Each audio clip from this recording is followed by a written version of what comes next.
नमस्कार विद्यार्थी मित्रों, संस्कृति सेकेंडरी एनआई secondary school Sehore Vidya Mandir Gyanpeeth campus के ऑनलाइन एजुकेशन में आपका स्वागत है। और मैं हूं डाबी प्रवीण। आज का विषय हिंदी कक्षा 12। अगले दो वीडियो क्लास में हमने दूसरे गद्य के बारे में जानकारी आपको दी थी और आज वही जो दूसरा गद्य नमक्का, दारोगा, प्रेमचंद कहानी और आज उनका अंतिम और तीसरा भाग। तो पूर्व भूमिका के रूप में जो अगले वीडियो लेक्चर में बताया गया था, कहानी के 4 भागों में बांटा गया, उसमें से हमने 2 और 3 भाग पढ़े। तो बताया गया था कि प्रेमचंद के दूसरे भाग में जब झाड़े के दिन थे और फिर दारोगा वंशीधर उस पद पर नियुक्त भी हो गए थे और उसी समय जब वो अपने कमरे में सो रहे थे तब अचानक वहां जो जमुना नदी के किनारे और उसी नदी के पुल पर कुछ गाड़ियों की आवाज सुनाई। जैसे गाड़ियों की आवाज पहले तो क्या सुनाई देता था, केवल जल का प्रवाह, लेकिन अचानक उस गाड़ियों की आवाज सुनाई दी और वंशीधर खुद बिल्कुल कि एक ऐसी आवाज है, उसे उठ गए और फिर तैयार होकर मानो के अपने जो दारोगा का पेश और साथ में अपनी जो बंदूक लेकर वह सीधे नदी के पुल की ओर पहुंचे। वहां देखा तो कई कितनी गाड़ियां थी और गाड़ियों की पूछताछ की तो पता चला किसकी गाड़ियां है। तो पता चला कि एक प्रतिष्ठित जमींदार पंडित लोकीदीप की थी। और गाड़ियां की बोरिया में जब उसने पूरी तरह से जांच की तो पता चला कि उसमें नमक था। और पता है कि यहाँ नमक पर पाबंदी थी और नमक की कालाबाजारी और इतनी देर रात को इतनी सारी गाड़ियां।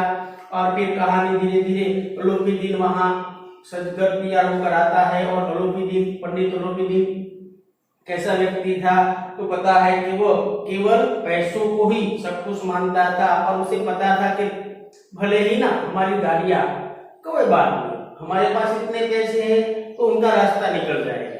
खुद आते हैं और वंशीधर को मिलते हैं और खुद दारोगा जी वंशीधर पता है कि ईमानदार, निष्ठावान और कर्तव्यनिष्ठ व्यक्ति थे। और उसने बताया कि आप हमारी गाड़ियों को छोड़ दीजिए, मैं आपको इतना पैसा दूंगा, क्योंकि पैसों का घमंड था। लेकिन उनमें से रिश्वतखोर वंशीधर नहीं थे और खुद उसने जब पैसों की लालच बताई और अपनी कहते हैं ना कि ऐश्वर्य की मोहिनी चलाने का प्रयत्न किया, लेकिन उसी मोहिनी में वंशीधर बिल्कुल झगड़ाते नहीं है। और फिर खुद उसे आगे बात चलती कि इतने 5000 रुपए दूंगा, 10, 20, 25 तक बात पहुंची, लेकिन अंत में 40 तक बात पहुंची। लेकिन वंशीधर ईमानदार और नेक इंसान था, इसलिए उसने किया 40 तो क्या 40 लाख भी तुम मुझे दोगे तो मैं तुम्हें छोड़ने वाला नहीं हूं। और यहाँ दोनों के बीच युद्ध हो रहा था, एक धर्म और एक लक्ष्मी यानी के पैसों के बीच। तो यहाँ जीत अंत में किसकी होती है? धर्म की। और पहली बार लोकीदीप ने क्या पहली बार लोकीदीप ने अपने आप को नीचे गिरता हुआ देखा। और फिर यहाँ से हम कहानी का जो अंतिम और आखिरी भाग है वह पढ़ना शुरू करेंगे। तो जैसे ही आगे तीसरे भाग में धर्म ने धन को पैरों तले कुचल डाला और एक पृष्ठ जो अलोपदीप पंडित उनके हाथों में क्या हथकड़ियां लगाई थी और चारों ओर निराशा और कातर दृष्टि से देखने लगे। किसे देखने लगे? दारोगा वंशीधर को। और फिर यकाएक मूर्छित होकर गिर पड़े, क्योंकि ऐसी घटना आज उनके साथ पहली बार हुई है। केवल धन को ही सब कुछ मानने वाला आज धर्म के सामने हार गया है। और आखिरी और अंतिम इस गद्य के भाग को, कहानी को आगे बढ़ाते हैं। उसी समय रात का समय था, तो प्रेमचंद जी कहते हैं दुनिया सोती थी पर दुनिया की जीभ जागती थी। दुनिया सो रही थी लेकिन इस जीभ को तो जागना ही था ना, मतलब कुछ भी बोल सकती है। सवेरे ही देखिए तो बालक वृद्ध सबके मुंह से यही बात सुनाई देती थी, जिसे देखिए वही पंडित जी के इस व्यवहार पर टीका टिप्पणी कर रहा था। सुबह हुई, देखा।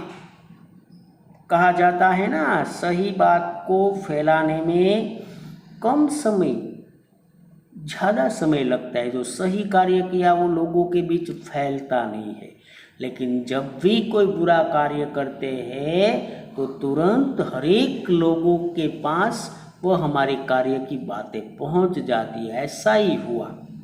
सुबह हुई, सभी बालक और वृद्ध के सबके मुंह में यही बात। कौन सी बात? तो कि पंडित जी ने ऐसा कार्य किया, ऐसा व्यवहार किया।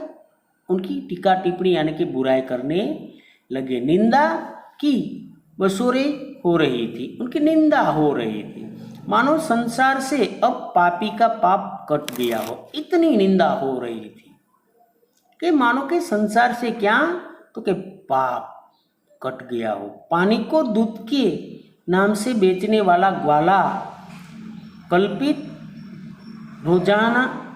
रोजानाम से भरने वाला अधिकारी वर्ग, रेल में बिना टिकट पर सफर करने वाले बाबू लोग, क्या बताया, कई दृष्टांत दिए। जैसे कई पाप करने वाले, तो कि जो ग्वाला है वह दूध में पानी डालकर बेच रहा है, और जो अधिकारी वर्ग है वह अपनी जेबें भर रहा है, किस तरह रिश्वत लेकर। और रेल में कोई अगर मुसाफिर बैठ जाता है और बिना टिकट का, ऐसी हालत यहाँ किसकी हुई? पंडित अलोपीदीन की।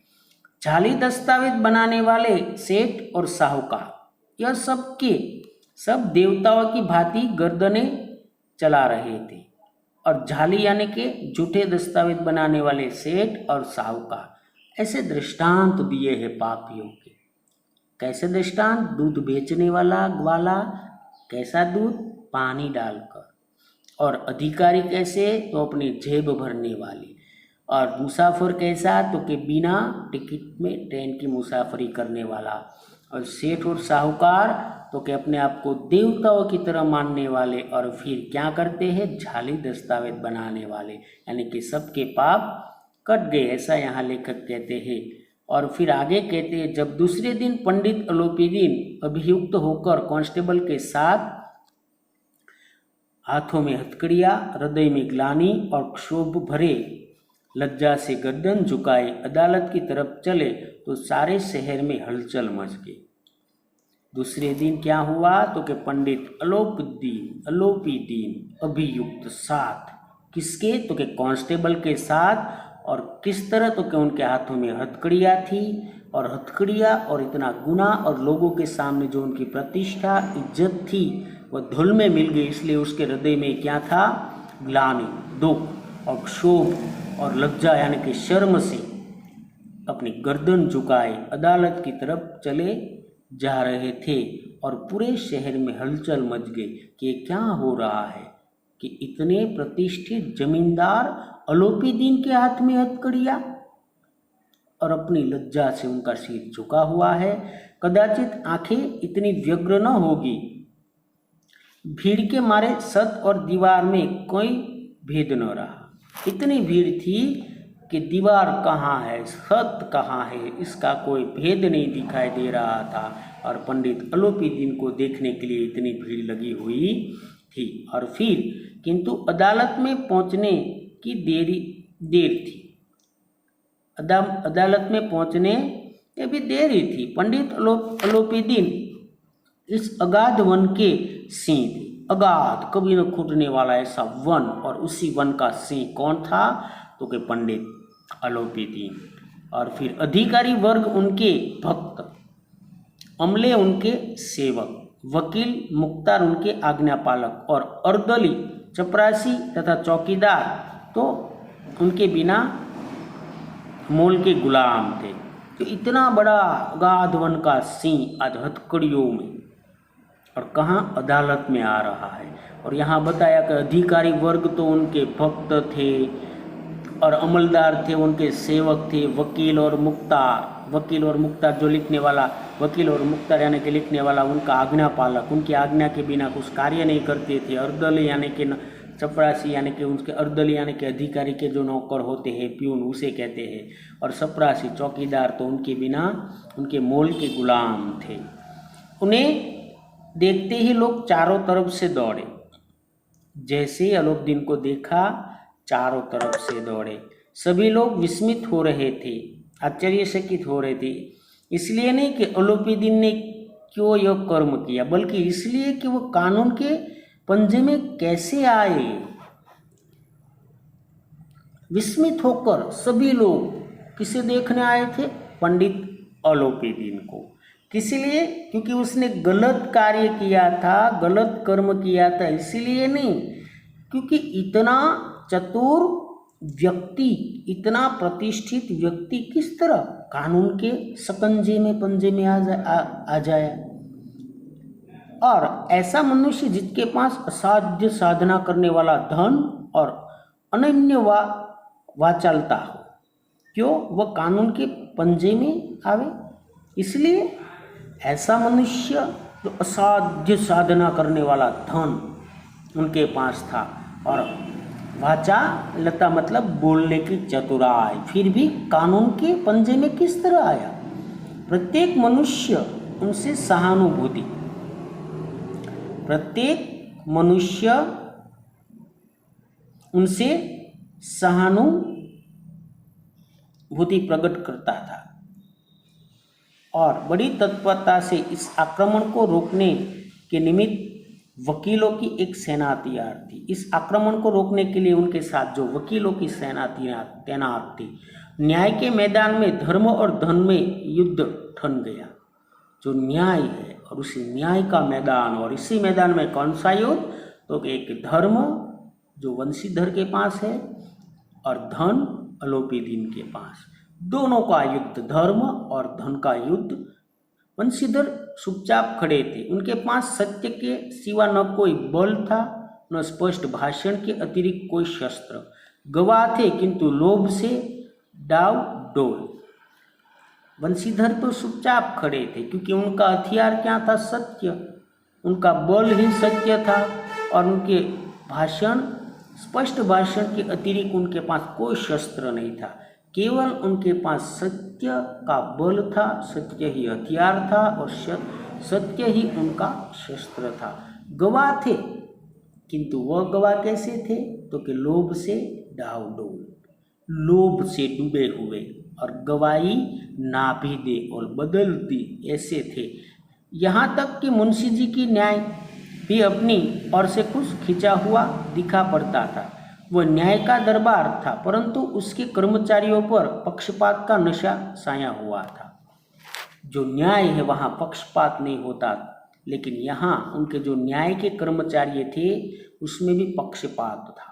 बड़ा छोटा ऐसा पक्षपात वो कर्मचारी करते थे। किंतु पक्षपात और न्याय का मेल, न्याय का क्या मेल? दोनों का क्या मेल? ऐसा कहते हैं जहाँ पक्षपात हो वहाँ न्याय की कल्पना भी नहीं की जा सकती। सही है ना? न्याय की कल्पना वहाँ की जाती है जहाँ पक्षपात न हो, लेकिन यहाँ तो पक्षपात उनके साथ जुड़ा हुआ था, तो वहाँ न्याय की कल्पना किस तरह की जाती है? ऐसा यहाँ कहते हैं। मुकदमा शीघ्र ही समाप्त हो गया। जो मुकदमा चल रहा था अलोपीदीन के साथ कोर्ट में, बस समाप्त, जल्दी समाप्त हो गया। डिप्टी मैजिस्ट्रेट ने अपनी तजवीज़ में लिखा, पंडित अलोपीदीन के विरुद्ध दिए गए प्रमाण निर्मूल और भ्रमात्मक है, क्योंकि वह खरीदा गया हुआ था। डिप्टी मैजिस्ट्रेट यानी कि जज, और उसने अपनी तजवीज़ यानी कि जो उनका केस कागज होता है उसमें उसने लिख दिया कि पंडित अलोपीदीन के विरुद्ध जो भी यहाँ हो रहा है उनका प्रमाण कैसा है? निर्मूल, जिनका कोई मूल नहीं है, गलत है और भ्रमात्मक भ्रम है, ऐसा लिख दिया। वह एक बड़े भारी आदमी थे। यह बात कल्पना से बाहर है कि उन्होंने थोड़े लाभ के लिए ऐसा दुस्साहस किया। एक डिप्टी मजिस्ट्रेट ने थोड़े से लाभ के लिए, रिश्वत के लिए, लोभ के लिए, पैसों के लिए गलत न्याय किया। और फिर आगे, यद्यपि नमक के दारोगा मुंशीधर का अधिक दोष नहीं है, लेकिन यह बड़े खेद की बात है कि उनकी उद्दंडता और विचारहीनता के कारण एक भले मानुष को कष्ट झेलना पड़ा। कैसे मानस को? भले मानस को। और दोष किसे दिया? जो गलत है उसे भला मानस कहा।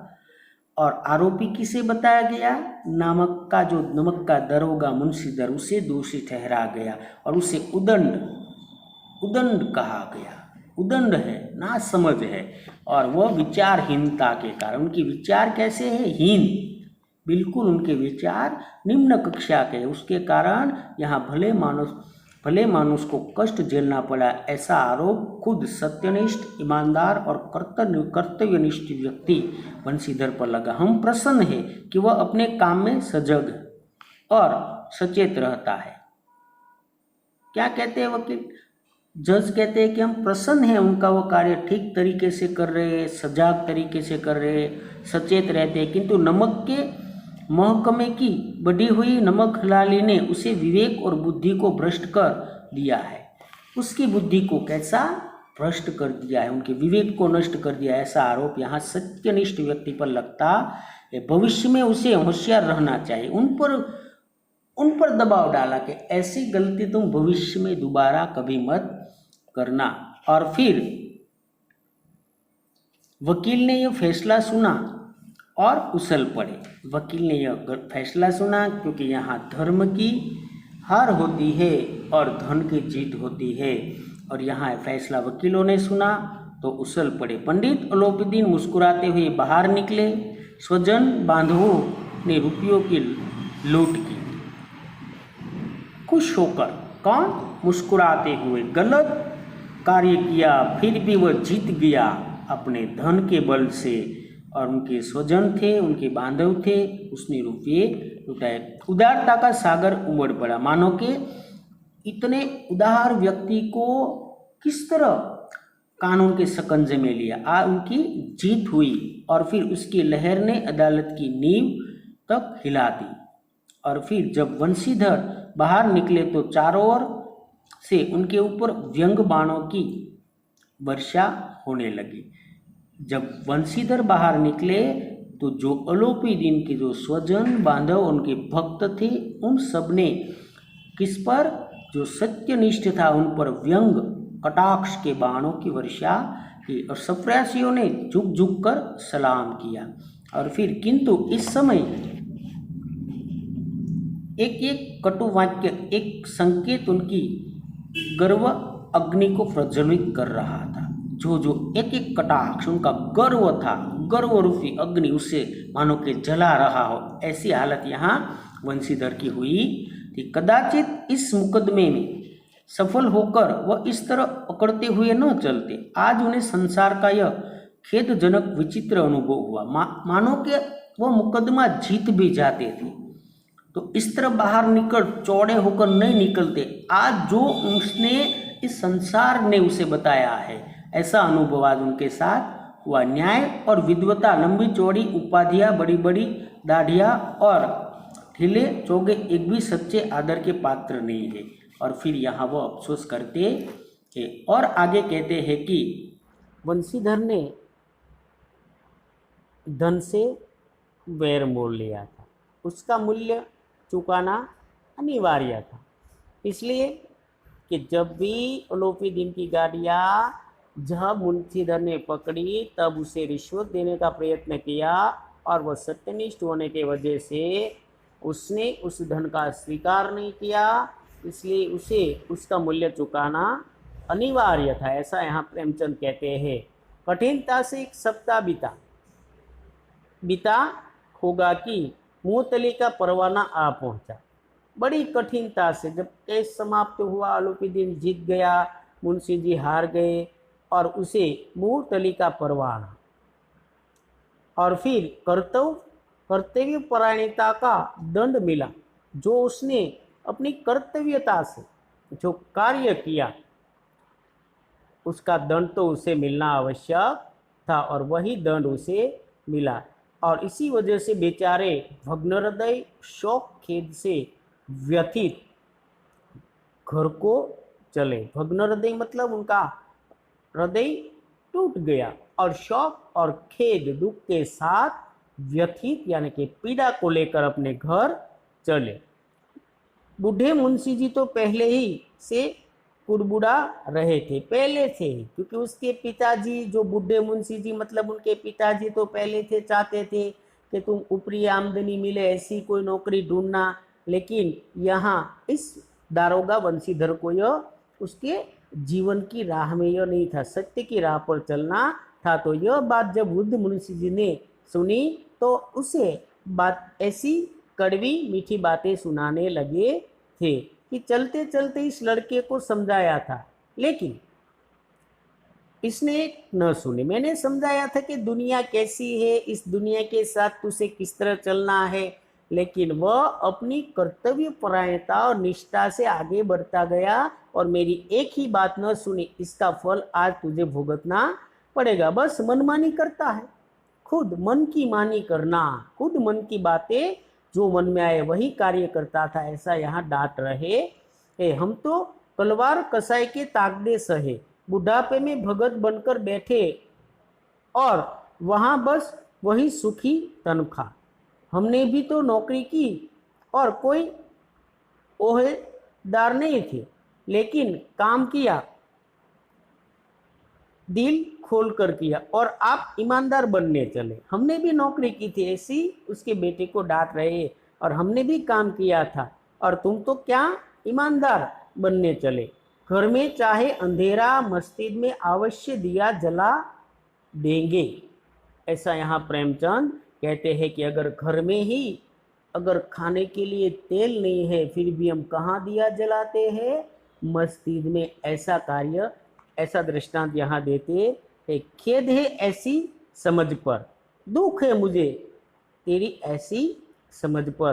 पढ़ना लिखना सब अकारत गया, अकारत गया मतलब निष्फल गया, ऐसा डांट रहे हैं। इसके थोड़े ही दिनों बाद जब मुंशी वंशीधर इस दूर अवस्था में घर पहुंचे और बूढ़े पिताजी ने यह समाचार सुना तो सिर पीट लिया और बोले, जी चाहता है कि तुम्हारा और अपना सिर फोड़ लूं। जब मुंशी को देखा तब उसके पिता ने दुख व्यक्त किया और आक्रोश व्यक्त किया और कहा कि तुम्हारा और अपना दोनों का सिर फोड़ लूं, ऐसा।